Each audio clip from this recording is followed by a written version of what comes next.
Il faut comprendre le jeûne. Le jeûne, c'est le fait de ne pas manger, de ne pas consommer ce qui est interdit dans la vie normale, ou bien dans la saison, ou bien dans l'année en général. C'est-à-dire ne pas manger, ne pas boire, ne pas faire de rapport. C'est ça le jeûne. Le rapport, il est clair. Et maintenant, souvent, on se pose des questions sur certains sujets. Nous, en islam, ce qui est interdit dans le jeûne, c'est faire un rapport, manger ou boire. Donc, une fois on n'a pas réalisé l'une de ces trois choses, le jeûne, il est encore valide. Par exemple, tout ce qui est maquillage pour une femme n'a aucun rapport avec le jeûne. Le jeûne est toujours valide, tant qu'il n'y a pas de pénétration d'un produit dans al-jawf. Pour comprendre, à partir de quel moment on peut dire que ceci peut rompre le jeûne? Lorsqu'il atteint al-jawf. Al-jawf, nous avons deux positions, celle des Hanafites et celle des Shafi'ites et celle des Malikites. Celle des Hanafites, al-jawf, c'est l'œsophage. C'est-à-dire n'importe quel produit qui est entré dans le corps, a pénétré le corps, mais il n'est pas arrivé aux œsophages. Dans ce cas-là, le jeûne n'est pas annulé. N'est pas annulé. Contrairement les Malikites qui rajoutent un petit critère que pour eux, c'est l'œsophage et l'estomac. Tant que le produit n'arrive pas à ces endroits, donc on ne peut pas considérer comme un jeûne annulé. Donc tout ce qui concerne la peau, etc., c'est autorisé. Quand je dis c'est autorisé, c'est-à-dire n'a pas un rapport avec le jeûne. Al-Hanna, c'est la sunna del Mursalin. C'était une tradition del Mursalin pour les messagers. C'est une tradition d'après le hadith de Bayhaqi. Naam, la femme, elle peut mettre Al-Hanna, l'aîné, et elle n'a aucun rapport avec le mois de Ramadan. Car on dit que à partir de quel moment on peut dire qu'on a annulé le mois ou bien le jeûne, c'est lorsque un produit nourrissant, si on peut dire, passe par l'œsophage. Et ce n'est pas le cas. Elle peut mettre ce produit, ou bien elle peut mettre ce produit, même si on imagine que la langue peut toucher ce produit, on peut avaler cette salive. Dans l'école hanafite, ceci n'est pas considéré comme nourrissant, donc on peut le mettre sur le lèvre, on peut mettre ce produit sur les lèvres, ou bien sur n'importe quelle partie du corps, même s'il y a un risque d'avaler la salive qui contient une quantité moins importante dans ça.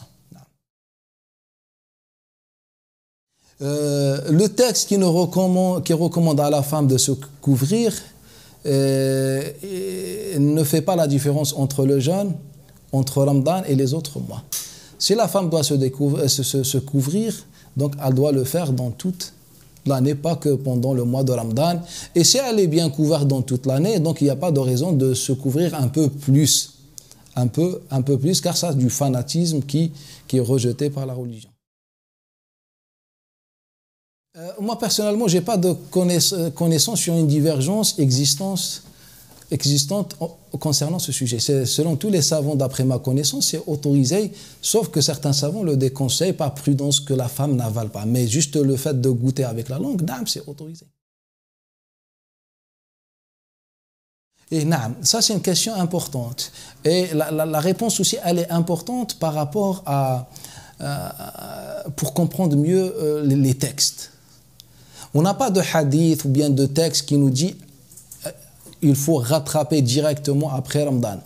On a juste le texte d'Allah Ta'ala du Coran al-Karim. Allah Ta'ala dit fa'iddatun min ayyamin ukhar. Fa'idda, c'est-à-dire des jours rattrapés plus tard. Fa'iddatun. Idda, c'est le masdar. Idda, c'est le masdar. Et le masdar peut indiquer le sens de son verbe, qui est l'ordre. Le sens de son verbe qui est l'ordre.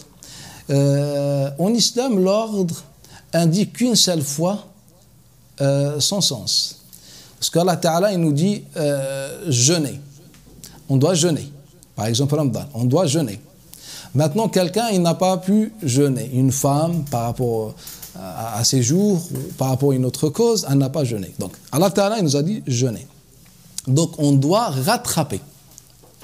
Donc l'ordre, premier ordre de l'obligation,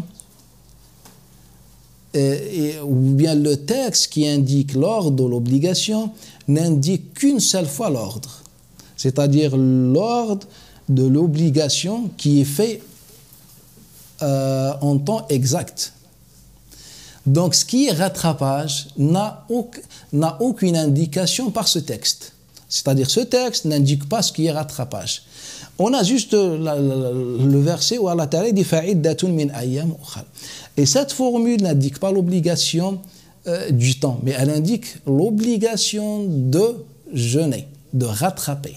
Et donc l'obligation qui est suite à un ordre, cet ordre n'indique pas le temps. Lorsque je vous dis faites ceci, je ne parle pas d'un temps particulier qu'aujourd'hui ou le lendemain, le jour où vous allez faire cette chose, on dit vous avez appliqué l'ordre.